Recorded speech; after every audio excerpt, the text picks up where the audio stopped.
Uyu munsi ubushikiranganji muvyo bujejwe harimwo imico n'akaranga bubicishije mu kigo Sebulac, ni ukuvuga ikigo kijejwe gusomesha ibitabo no gukomeza akaranga mu gihugu, catunganije igikorwa c'ihiganwa mu gihugu cose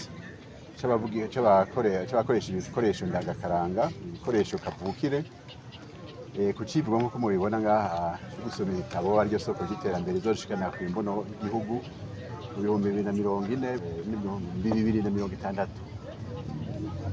Igituma rero twahereye kuri iki civugo, igituma twiyumviye iki civugo twagitoye turavye yuko igitabo burya udasoma nahone usoma, twese twareze twaciye kw'ishuri, ubwenge bwinshi twaraburahura mu bitabo, naho umwarimu yaheza kukwigisha akubwira ati genda usome iki gitabo. Tukabona rero yuko igihugu, leta y'u Burundi yashizeho ibi bigo, iki civugo carungikiwe vya bigo ndangakaranga biri mu makomine agize iki gihugu, aho na cane cane ivyo bigo bimaze gushika vyitwa amakrake mu kinofunofu. Iki civugo rero twakirungitse kugira ngo gifashe abantu bose kuko kirya bigo abana baraza gusoma, abakuze baraza gusoma. Tukabona rero ko mu bitabo hariyo ubwenge, hariyo ibintu vyiza cane gose. Ibitabo tubisomye dukuramwo ubwenge bwinshi, ibitabo tubisomye dukurayo ngene twobaho. Ibitabo hari banditse ku bitabo ngene twobaho, ngene twotera imbere, ivy'ubutunzi, n'imyifato, vy'amategeko. Numva rero muri ivyo bigo rero hariyo ibitabo rero vy'ubwoko bwose.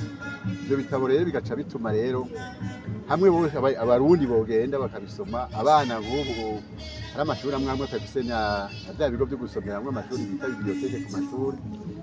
Ariho mbere ngira ngo na leta y'u Burundi yumviye yuko ivyo bigo bobironse ibitabo bikwiye, bobishiramwo ibitabo abana bigaheza rero bafasha muri bwa bumenyi baronka ku mashuri, muri bwa bumenyi baronka ku abarimu bariko barabigisha, vyobafasha rero kongereza umwimbu. Kandi turamaze kumva ko hariho hamwe hariyo ivyo bigo bifasha abana cane gose gutera imbere mu bumenyi.